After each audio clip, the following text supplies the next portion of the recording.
Hello again, this is Thomas Darwood making an impromptu talk on Saturday the 19th of November 2016, and I'm addressing Mr. Philip Secombe of Ettington Ward. May I begin with hymn number 11 from Songs of Faith, With the Labours of My Heart, after that wonderful hymn, King of Glory, King of Peace, by that iconic Anglican priest George Herbert, who was a contemporary of William Shakespeare. With the labours of my heart, Lord, I pray thee, and that prayer be not removed till thou hearest. My love for thee ever stored in thy pardon, and our peace thy grace restored to thy glory. To thy glory, O Lord, I pray, that my life ever stood in thy grace, may bring peace, and pardon in thy holy name. Amen.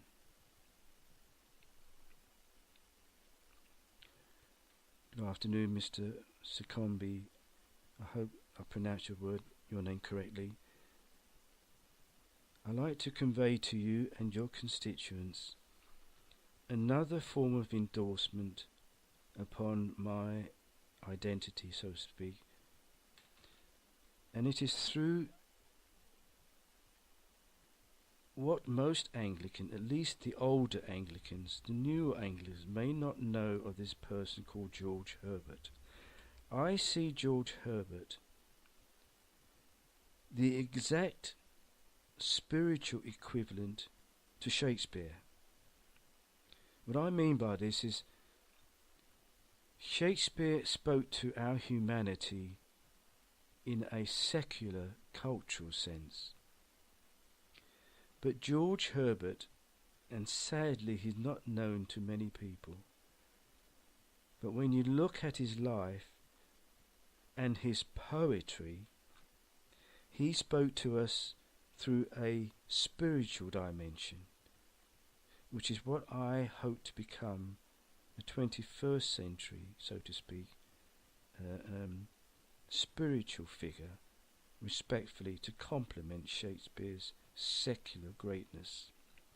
Let me concentrate on how this particular figure endorsed my identity as a future Archbishop of Canterbury.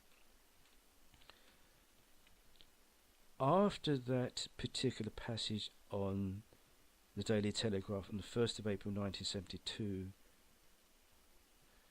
it's interesting that nothing was alluded to,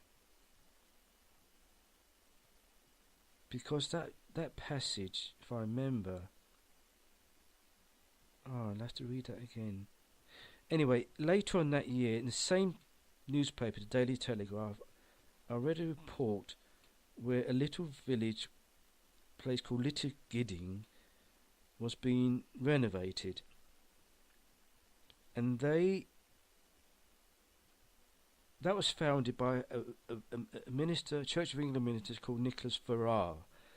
The important thing is that they used the Book of Common Prayer as their centre of their worship, so I decided to go there in 1972. But when I went there, I saw nobody. There was nobody there. So I came back thinking, well, that was a waste of time. But it was no waste at all. Because I later found out that that place had a strong connection with George Herbert, who was a prebend in a little beautiful village just a few miles away from Little Gidding. And he was a prebend of a church called St Mary in Leighton Bromswold. I found out later that George Herbert paid for the renovation of that church, which is still there as it was when he renovated it. The important thing to remember is that he had a close relationship with the Nicholas Ferrar, and he gave him the manuscripts of his two most significant books, at least one of them are, called The Temple, on his deathbed. And that particular book, Anglicans worship that book in a good sense as the most distinctive. It was on a level of poetry which related to religious Christian poetry, as is Shakespeare was great in his secular works. Now, people haven't actually said that, but I'm going to say it. And I believe I have every reason to say that, and that is true. That is true. No one exceeded George Herbert in terms of religious, metaphysical poetry as he did. And in the 17th century, and George Herbert was a contemporary of William Shakespeare. I think he was born when William Shakespeare died, so there's a close link there. But anyway, the important thing that this man, George Herbert, very quickly, he was a parliamentarian. He's born into the aristocracy in Wales somewhere on the Welsh borders. And he was, here's a good interesting story. He was he came to close proximity with the crown, with the king at the time. Because of his oratory, he had immense powers of oratory, and he was also a close friend of the great poet John Donne. But something happened in which George Herbert felt Parliament was not, he was member of Parliament by the way, but he felt Parliament was not where his true vocation lies, and he eventually turned to the ministry as an Anglican priest, and he served in this remote church which is now in Wiltshire, I believe.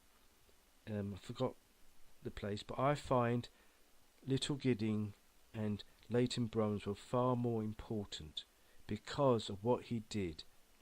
Firstly, he renovated that church near Little Gidding, but secondly, he gave 2 books on his deathbed to Nicholas Ferrar, and the significance of these 2 books is this.